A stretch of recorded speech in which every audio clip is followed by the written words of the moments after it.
Je vous retrouve aujourd'hui dans une nouvelle vidéo qui sera une vidéo pile à lire. Donc aujourd'hui je viens vous montrer tous les livres que je vais mettre dans mon chariot de lecture cet automne. Mon chariot de lecture, pour ceux qui ne me connaissent pas, c'est un chariot que vous avez certainement déjà vu sur Instagram et YouTube, hein. Je n'ai rien inventé. Donc c'est le chariot dans lequel je viens mettre une pile à lire un petit peu prioritaire du moment, puisque si vous me suivez depuis un moment, vous savez peut-être que je n'ai pas de pile à lire en fait. Si j'en ai une hein, sur Livre Addict, vous pouvez aller vérifier, ça fait peur. Mais je ne sépare pas mes livres pile à lire et mes livres lus. Mais c'est vrai que de temps en temps, je mets les livres de livres selon la saison, selon l'envie, selon le challenge aussi, dans un chariot. Et j'aime bien piocher dans ce chariot. Alors c'est pas un chariot de culpabilité, c'est pas un chariot qui me juge à chaque fois que je le regarde. C'est un chariot parmi lesquels je viens piocher. Et si j'ai lu 2 livres sur la saison du chariot, eh bien je suis très contente. Voilà, donc aucune culpabilité. C'est un petit peu le même système que la pioche à livre de Manon de Vibration littéraire. Je crois qu'elle a un peu ce système-là. J'aime bien faire ça, fonctionner comme ça. Et mon chariot, il est très malin. Vous allez voir comme je suis intelligente, puisque au premier étage, j'ai mis des plantes. En tant que plante addict, je trouve ce chariot génial.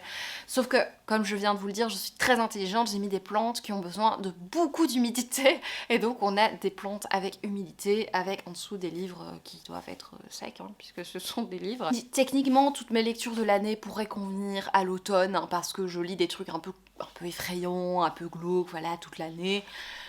Mais c'est vrai que l'automne, je suis très heureuse qu'on y soit enfin, parce que c'est enfin socialement acceptable pour moi de dire on est en automne et je peux présenter ma pile à lire de l'automne, puisque vous le savez si vous me suivez sur Instagram, mes photos sont toute l'année automne. Ma déco à la maison, c'est toute l'année automne. Je suis automne, je vis automne, je respire automne. Je n'attends que ça toute l'année. Cette année, je ne participe pas aux catégories du Pumpkin Autumn Challenge. J'y participe chaque année. D'ailleurs, je vous mettrai en barre d'infos les participations des autres années si vous cherchez encore des idées, même si je pense que avec les 57 vidéos qui sont sorties récemment sur YouTube, je pense que vous avez le choix, vous avez vraiment pas besoin de ma vidéo. Mais voilà, je participe pas cette année parce qu'il y a ce côté stressant pour moi, toujours. Vous l'avez vu, hein, mon chariot de lecture, si je lis 2 livres, je suis contente. Voilà, j'ai pas envie de cocher des catégories et tout ça cette année. C'est quelque chose qui me stresse très facilement, je suis très facilement stressée et donc cette année j'ai juste pas envie, même si ce livre rentrerait certainement dans des catégories. Et aussi autre raison, c'est parce que ici en novembre je vais faire le Black November et c'est vraiment le seul challenge auquel je participe à fond quoi. Franchement, c'est le challenge que j'attends chaque année, c'est de lire que du thriller tout le mois de novembre, en tout cas quasi que du thriller tout le mois de novembre et de rentrer chaque semaine un thème et tout ça. Ce mois de novembre est précieux pour moi et donc je sens que ça va faire trop pour moi de faire les deux. Et avant de commencer, parce que ça fait 3 plombes que je parle et j'ai toujours pas commencé, je m'excuse s'il y a des changements de luminosité, mais en fait je devrais même pas m'excuser puisque nous sommes en automne, c'est trop bien.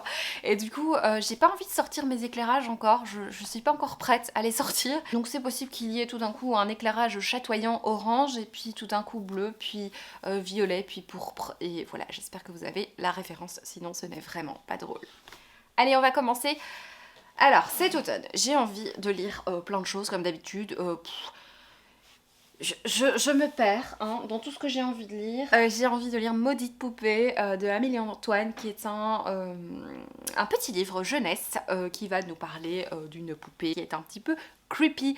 Donc moi ça me tente beaucoup, je pense que c'est vraiment le moment pour lire ça, même si on est d'accord que c'est toujours le moment pour lire des trucs effrayants. Voilà, donc j'ai très envie de lire celui-là, donc je vais bien sûr le mettre dans mon chariot de lecture.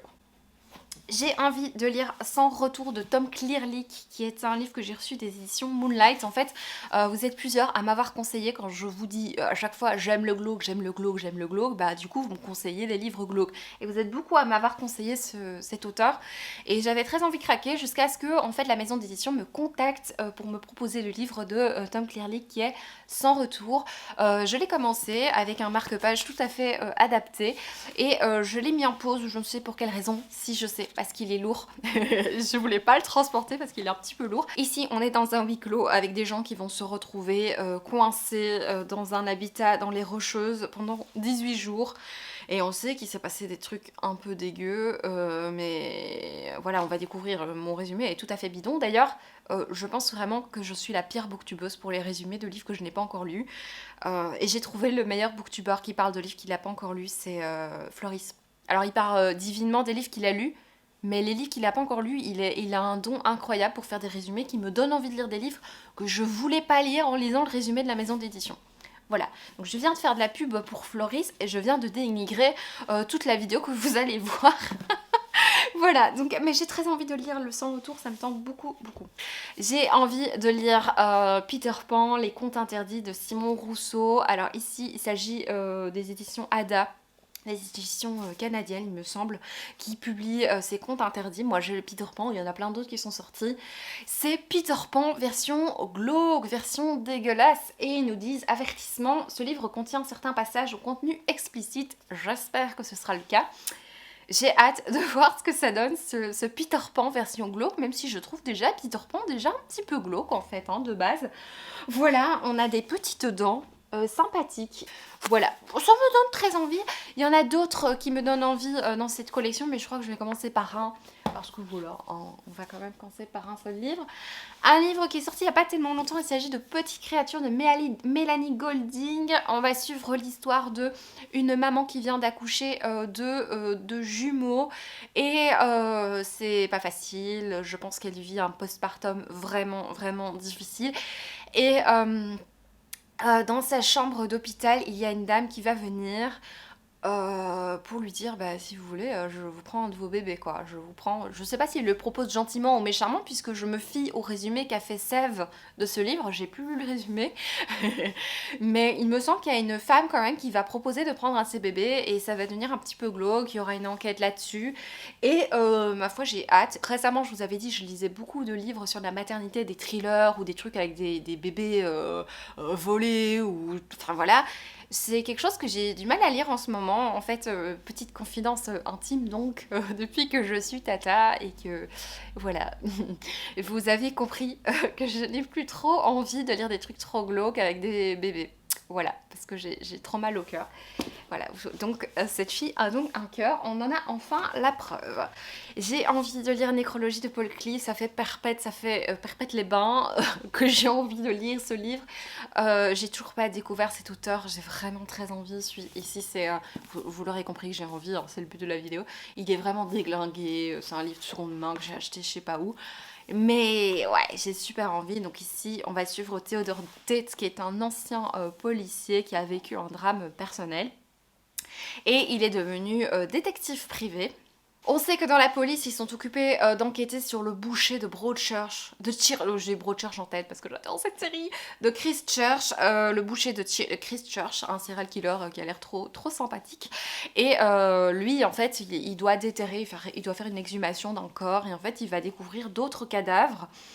Et il se demande si ce ne sont pas des victimes du boucher de Christchurch. Il va se retrouver empêtré dans une enquête à lui tout seul en tant que détective. Et je crois que ça va aller assez loin. J'imagine que la police et le détective privé vont un jour se rencontrer pour discuter ensemble de l'enquête, j'imagine. J'ai pris La Maison sans miroir de Tove Alsterdal. C'est publié, j'ai même pas dit les maisons d'édition pour les autres. Hein. Je suis toujours en carton. Rouergue Noir, c'est chez Rouergue Noir. C'est un livre qui est sorti, je crois que c'était la rentrée littéraire d'hiver. Ici, nous sommes en Suède, donc c'est écrit par un auteur suédois. On va suivre un couple qui va s'installer dans un domaine qui a été abandonné depuis la Seconde Guerre mondiale. Ils vont faire une découverte assez terrible dans la cave. Et écoutez, moi j'ai tellement hâte. Manon avait dit que ça parlait d'un sujet dont on ne parle pas beaucoup en littérature. Et quoi de mieux pour m'attirer de me parler d'un sujet dont on ne parle pas beaucoup en littérature. J'avais acheté ce livre qui est Les voleurs de curiosité de Jess Kidd. Ça me tente beaucoup. Ici, on a une sirène dans un flacon. Je me dis, c'est assez glauque. Donc, nous sommes dans les années 1860. On va suivre Brady, qui est une détective privée qui va, investiguer pour une enquête complètement loufoque, puisqu'elle va découvrir une petite fille qui a des pouvoirs extraordinaires. Elle a des talents qui ont l'air de faire peur à son entourage. Je ne sais pas s'il y aura du fantastique là-dedans, mais j'imagine qu'il y aura un petit peu d'étrange. En fait, cette petite fille, surtout, elle a été enlevée, parce que c'est ça qui est important. Vous avez vu comme je suis bonne pour faire des résumés. Donc elle a été enlevée, donc elle va devoir, Brady va devoir trouver la petite fille. Écoutez, j'ai hâte, ça a l'air très étrange. toujours en grand format, j'ai mis Point de fuite de Marie Colo et Nancy Gilbert chez Electrogène. C'est une collection moi que j'aime beaucoup, ils font de très bons livres, j'en ai lu, j'en ai lu plusieurs, j'ai lu Rouge, que j'ai plus, là je viens de le donner, c'est la réécriture du Petit Japon Rouge il me semble. On a, quoi encore, Là où tombent les anges de Charlotte Bousquet que j'avais adoré aussi, donc j'aime beaucoup les livres chez eux. On va suivre l'histoire d'une lycéenne de 17 ans, Mona, qui est en couple avec un homme, ou une femme en fait, j'ai même pas le détail, mais en tout cas, elle est dans une relation sentimentale toxique. Ça a l'air un peu terrible hein, comme histoire, mais je vous avoue que j'ai très très hâte. J'ai mis un livre que j'ai certainement mis dans plusieurs piles à lire. J'ai mis Paraphilia de Safina Deforge. Dans Paraphilia, on va parler de l'histoire de cette petite fille, Rebecca, 10 ans, qui a été retrouvée assassinée. Il va y avoir une enquête pour essayer de découvrir qui est l'assassin de Rebecca. Il semblerait que ce soit l'oncle Tom, donc en fait il se fait prénommer l'oncle Tom, donc j'imagine qu'il ne s'appelle pas forcément Tom. Et la mère de Rebecca va enquêter de son côté sur toutes les déviances sexuelles, puisqu'en fait il semblerait que Rebecca ait été violée. Et donc voilà, elle se pose des questions, elle va enquêter un petit peu sur la pédophilie, mais aussi toutes les autres paraphilies, qui sont des troubles sexuels dont fait partie la pédophilie.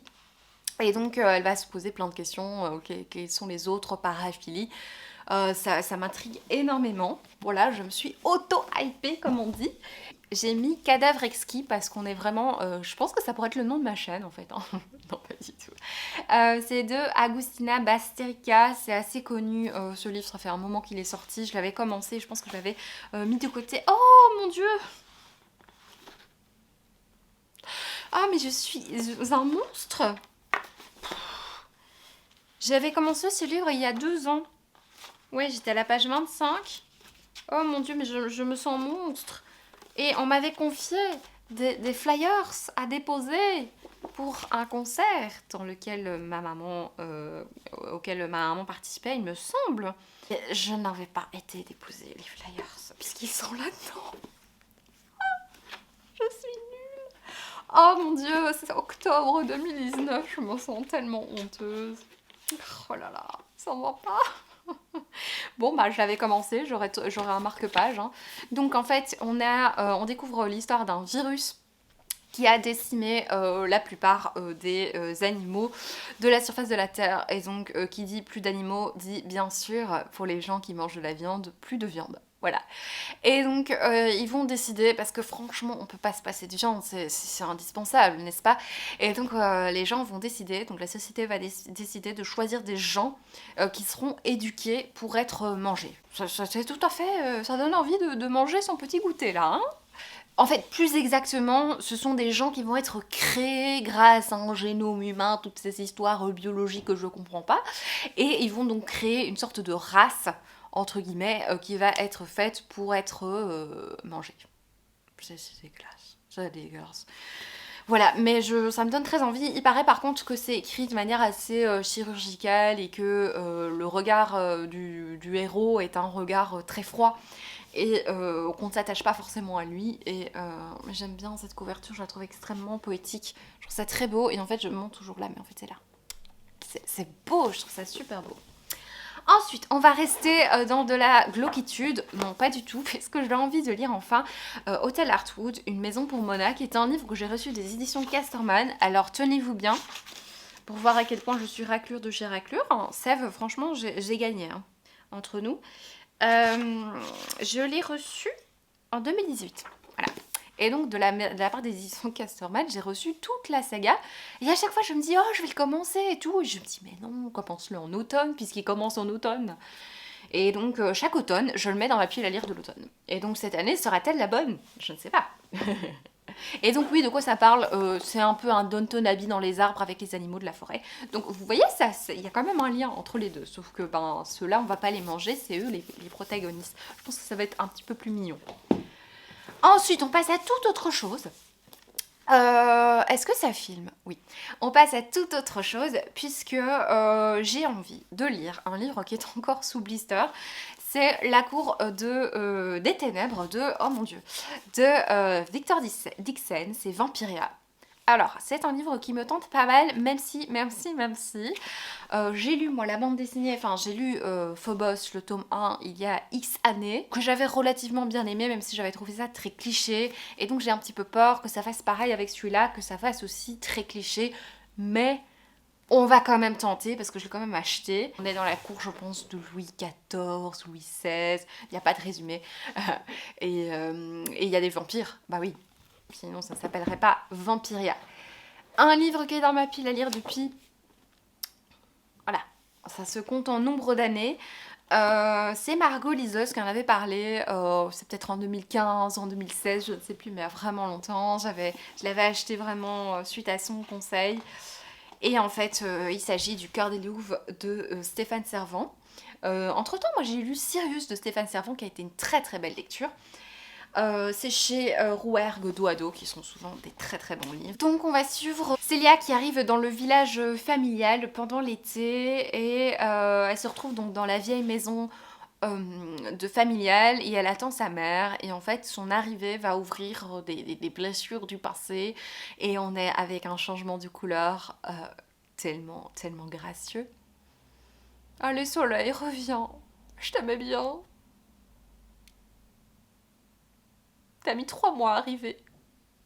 Reviens. Écoute, je suis intriguée par cette lecture. Je ne sais pas ce que ça va donner, mais si c'est Stéphane Servan, c'est que bien écrit. Ensuite, on va passer à des livres de poche.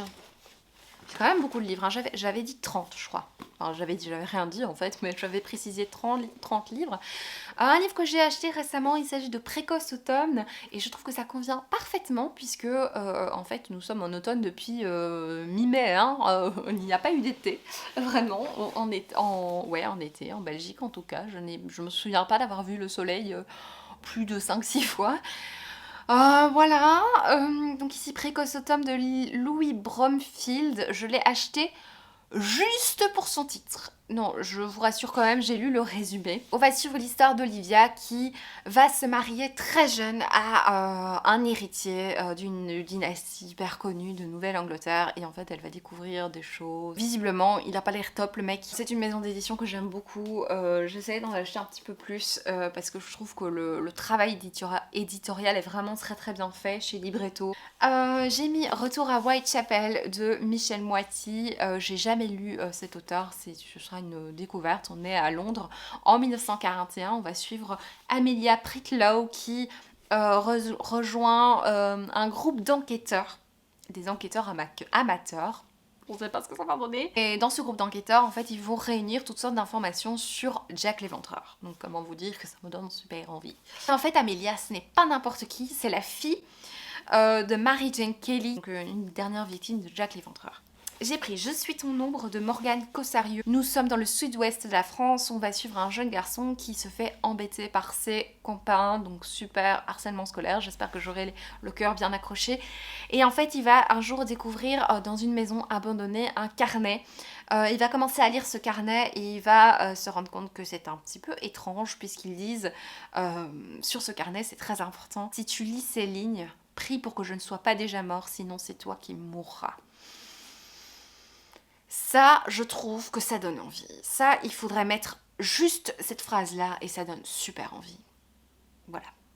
Et c'est le premier livre que je vais lire de Morgane Cossarieux. Je n'ai jamais lu cette autrice.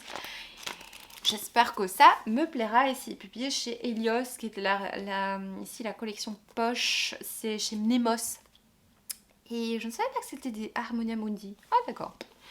Ensuite, on va retourner avec tout ce qui est enquête ou Jack l'Éventreur. Et ici, on est plutôt avec Sherlock Holmes. On va suivre la nièce de Sherlock Holmes dans Une étude en soi de Emma Jane Holloway. C'est un livre que j'ai depuis longtemps, que je n'ai toujours pas lu. C'est du steampunk. On est dans les années 1880, 1888 pour être précise, à Londres. On va suivre Evelina Cooper, qui est la nièce de Sherlock Holmes. Elle va vivre sa première saison dans la haute sphère, la haute société londonienne. Et il va y avoir des meurtres, Et elle va faire une enquête, hein, clairement. Ah, et alors, dans la même collection, il y a d'autres livres. Et il y a un livre écrit par Mark Gatiss. Il me semble que Mark Gatiss, si je me trompe pas, c'est le monsieur qui joue le frère de Sherlock. Oui, c'est ça, le frère de Sherlock dans la série Sherlock, et qui est aussi réalisateur de ou co-réalisateur, ou je ne sais plus quoi, au producteur de la série Sherlock, qui est une de mes séries préférées. Vraiment incroyable série. Donc le monde de Sherlock, l'univers de Sherlock, c'est vraiment quelque chose que j'aime beaucoup. Mais j'ai toujours un petit peu peur des univers alternatifs, des univers voilà, qu'on a fait autour de Sherlock. C'est toujours quelque chose qui me fait peur, et c'est pour ça que je n'ai toujours pas testé. J'en ai quelques-uns, mais je les ai toujours pas testés. Un recueil de nouvelles avec Storia, qui est un ensemble en fait de réécriture de contes par 17 auteurs français, et j'ai tellement hâte, ça a l'air hyper glauque. On a, je vous dis quelques noms, on a certainement Franck Tillier, on a Jacques Expert, il n'y a pas du tout Franck Tillier, je dis n'importe quoi.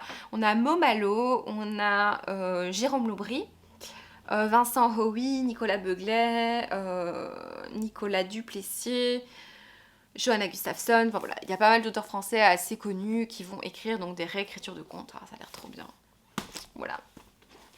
American Witches, c'est un livre que j'avais acheté l'année dernière, un petit peu après tout ce qu'il y a la période de l'automne, et en fait, quand je l'ai acheté, je n'ai lu que des avis négatifs sur ce livre, donc gros fail, mais bon, peut-être que les avis se trompent, hein. Bon, chacun ses goûts en fait, hein. Peut-être que moi je vais adorer. On a une femme qui est retrouvée sur un chemin de randonnée dans la forêt, j'imagine. Ça aurait pu être moi cet été. Elle est démembrée, avec un parchemin dans la gorge. Et on se demande si c'est une mise en scène ou un rituel, il va y avoir une enquête, etc. La chambre de Naomi, ça fait un moment qu'il est dans ma pile à lire, je n'ai toujours pas lu, je l'avais acheté chez Momox.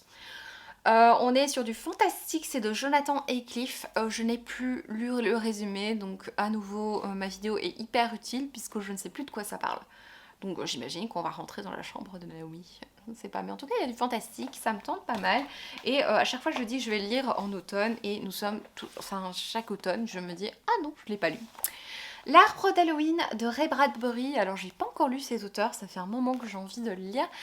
Il me semble que c'est lui qui a écrit les Chroniques martiennes, que mon compagnon est en train de lire, et je crois qu'il aime beaucoup. Parce que je me suis acheté la très très belle édition des Chroniques martiennes parce que je voulais vraiment découvrir, et en fait mon compagnon est en train de le lire avant moi, et tant mieux. Et je crois qu'il aime beaucoup, c'est très particulier, il y a un côté conte un petit peu dans ce livre visiblement, et il aime bien. Alors, nous avons toujours vécu au château, ça c'est la belle blague de chaque année. Shirley Jackson, chaque fois je le lis pas. Voilà, donc c'est chez Rivage Noir, c'est je pense celui qui a inspiré la série, vous savez, de Bly Manor là. Bon bah peut-être que je vais le lire, je suis pas sûre, hein. Je suis pas sûre, mais peut-être. J'ai mis Une forêt obscure de Fabio Micheli parce qu'il y a forêt dedans et que ça fait très longtemps que j'ai envie de lire celui-là. À chaque fois je le remets dans des piles à lire. On est à Montréal. Et Lucas va assassiner son amant. Voilà. Il va l'assassiner avec des coups de pic à glace. Comment bien faire les choses. Et en fait, il va mettre sur le net sa vidéo. J'ai envie de lire ça maintenant, là. Maintenant, je suis hyper hypée. On s'inspire ici de vrais criminels, quoi. Qu'est-ce que j'ai? J'avais plus envie de lire. En toute honnêteté, j'ai pas très envie de lire depuis quelques jours avec le stress et tout ça. Et là, je lis le résumé, j'ai une envie, comme une envie de chocolat, quoi. Je crois que je vais le mettre sur le côté, j'ai super envie de le lire. Ah, le droit. Bref, alors, on va passer à... On est presque au bout de la vidéo, rassurez-vous, elle s'arrête un jour. J'ai mis quelques graphiques en fait dans cette sélection. J'ai beaucoup de livres graphiques, j'ai les contes macabres que j'ai oublié d'aller chercher mais qui sont logiquement dans cette vidéo. Mais j'ai beaucoup de livres qui rentrent dans la catégorie parce que je lis quand même pas mal de mangas depuis un petit moment maintenant. Et j'ai envie de continuer Monster que j'avais mis de côté, et je me suis dit oh je vais le lire plus tard, je sais plus pour quelle raison.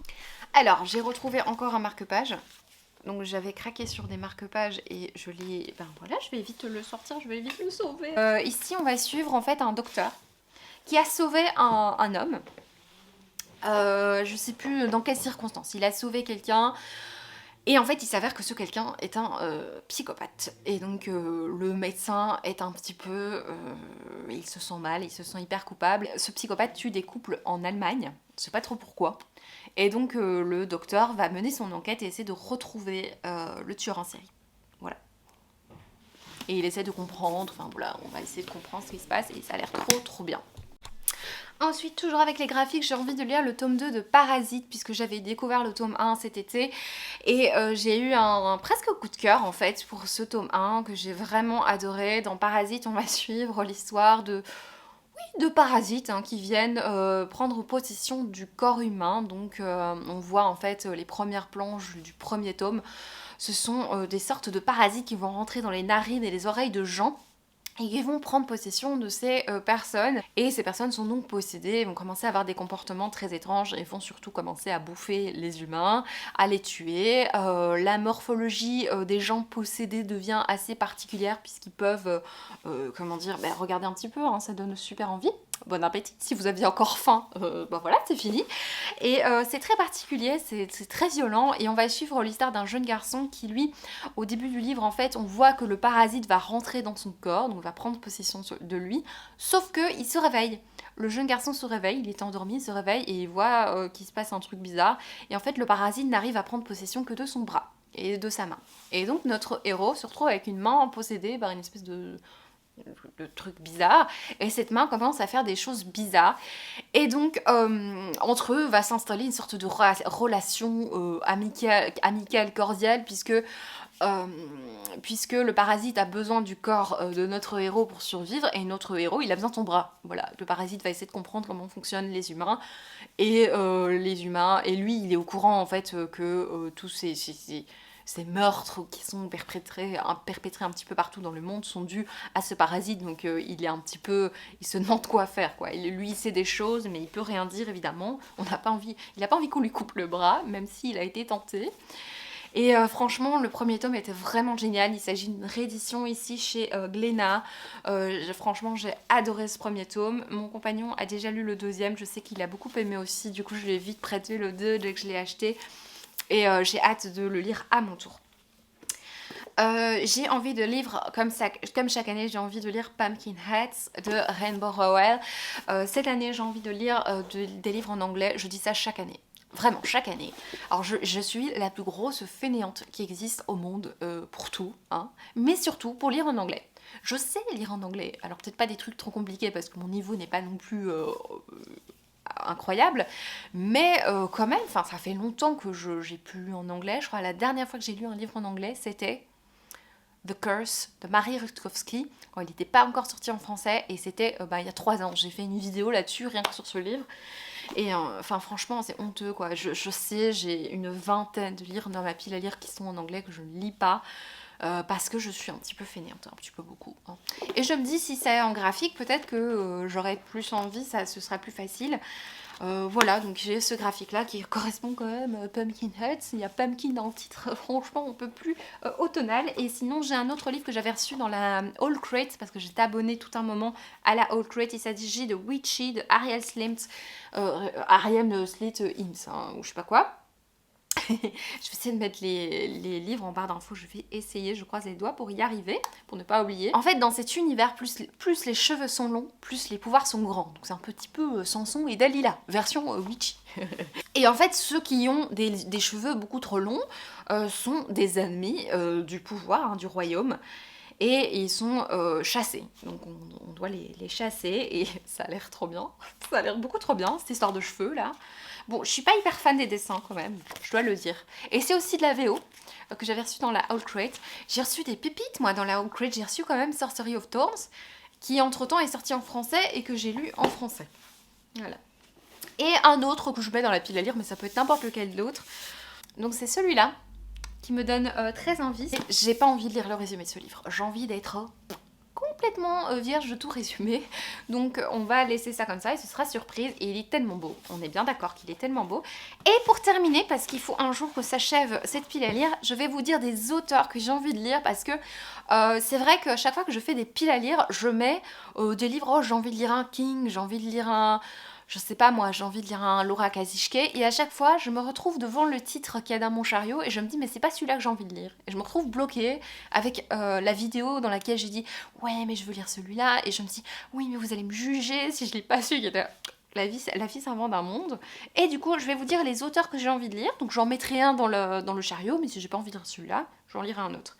J'ai envie de relire un Yoko Ogawa, puisque cet été j'ai lu, ou ce printemps j'ai lu un Yoko Ogawa, mon 3e ou 4e. J'aime toujours autant, je suis toujours aussi fan de cette autrice. Et du coup j'ai mis Le Musée du Silence, et ça peut être un autre. C'est une autrice que j'aime énormément, j'adore cette écriture simple, accessible, poétique, un petit peu lugubre, un petit peu glauque, mélancolique, enfin vraiment un doux mélange que j'aime beaucoup, franchement que j'adore. Et j'ai lu que des romans, des trucs très courts, des petites nouvelles, et donc peut-être qu'ici on est, je crois, sur un roman. Oui, on est sur un roman. J'ai aussi La formule préférée du professeur qui me tente beaucoup aussi, donc on verra. J'ai envie de lire un Henry James, j'ai L'autour d'écrou, je sais pas où il est, j'ai une couverture absolument immonde, mais j'ai aussi envie de lire celui-là, ou alors celui-là, qui est Portrait de femme, donc de Henry James. Ça fait un moment que j'ai envie de lire cet auteur, je connais toujours pas cet auteur, je l'ai toujours pas lu, je trouve ça honteux, vraiment. Et comme ça m'intéresse beaucoup, ben, j'ai très très envie de découvrir cet auteur. J'ai envie de lire un King. Voilà, je vais pas mettre de titre en particulier. J'ai mis celui-là pour montrer dans mon chariot qu'il y a un King, mais en fait, ça peut être n'importe lequel. Ça peut être Cimetière, qui me tente beaucoup. Ça peut être Désolation, que j'avais mis en été et que je n'ai toujours pas lu. Voilà, je ne sais pas encore lequel, mais en tout cas, j'ai envie de lire un King. J'ai envie de lire Edogawa Rampo. Puisque récemment j'ai acheté 2 de ses livres et je vais commencer avec l'un des 2, peut-être le recueil de nouvelles pour découvrir sa plume. C'est du roman noir, policier, fantastique, glauque. Et c'est japonais. Voilà, je pense qu'on est bon avec cette description. J'ai pas encore lu. Ici on a 6 nouvelles et ici on a une enquête, un cambriolage rocambolesque. Il y a un côté un peu particulier, un peu cocasse visiblement dans ces livres. Et la dernière autrice que j'ai envie de lire, il s'agit d'Edith Wharton. Depuis que j'ai lu ce livre-là, Séquestrée, de Charlotte Perkins Gilman, ça m'a donné super envie de lire Edith Wharton, puisqu'on parlait dans la préface ou la postface, je ne sais plus, de l'histoire d'Edith Wharton, d'un petit passage de son histoire, et ça m'a donné très très envie du fait qu'elle souffrait de dépression et que ça l'empêchait d'écrire parce que à l'époque le mot dépression n'existait pas, hein. On disait que tu souffrais d'hystérie et que tu devais ne rien faire et que surtout n'utilise pas trop ton imagination, et visiblement Edith Wharton a souffert aussi de dépression et ça l'a empêché d'écrire pendant longtemps, et ça me donne super envie de découvrir ces livres. Et du coup je commence à me faire une petite collection des livres d'Edith Wharton alors que j'en ai toujours pas lu. Et du coup j'ai envie, là j'hésite entre plusieurs. Il y a soit Le temps de l'innocence, j'ai très envie de lire le plus connu, le truc heureux là, Tous les heureux du monde, mais comme c'est le plus connu, j'ai l'impression que c'est aussi le plus apprécié. Je me dis si je commence par celui-là, je vais être déçue par les autres. Donc soit je lirai Au temps de l'innocence, soit un de ces deux-là que j'ai acheté récemment, Les lettres d'Edith Wharton. Ici, on va suivre l'histoire de Lizzie qui est amoureuse de Vincent, qui est le père de la petite fille dont elle s'occupe puisqu'elle lui donne des cours. Elle est institutrice. Et ici, c'est fragments érotiques et autres textes. Je suis très très curieuse de découvrir aussi celui-là. Et ce qui m'a donné super envie de le lire, outre le fait que ce soit Edith Wharton, c'est quand même un texte d'un érotisme affolé, sauvage, sans limite, un impubliable fragment, retrouvé seulement en 2001. Ça me donne super envie, ça parle de sexe en plus, trop bien. Voilà, c'est tout pour cette vidéo, j'espère de tout cœur qu'elle vous aura plu. N'hésitez pas à me dire si vous aussi vous choisissez des lectures un peu selon les saisons, si surtout vous participez vous au Pumpkin Autumn Challenge, ou si comme moi vous attendez plutôt le Black November, vous êtes team Black November, ou alors si vous faites les deux en même temps. Là je ne comprends pas comment c'est possible. J'ai essayé plusieurs années de suite mais j'y suis pas arrivée. N'hésitez pas à mettre un petit pouce vers le haut de préférence. Je sais que tout le monde le dit en ce moment, mais en fait c'est un peu ça qui fait que notre vidéo sera vue ou sera complètement oubliée par YouTube. Donc voilà, n'hésitez pas, si ça vous dérange pas, de mettre un pouce, ça me ferait vraiment vraiment plaisir. Merci d'avoir regardé cette vidéo. À bientôt. Ciao.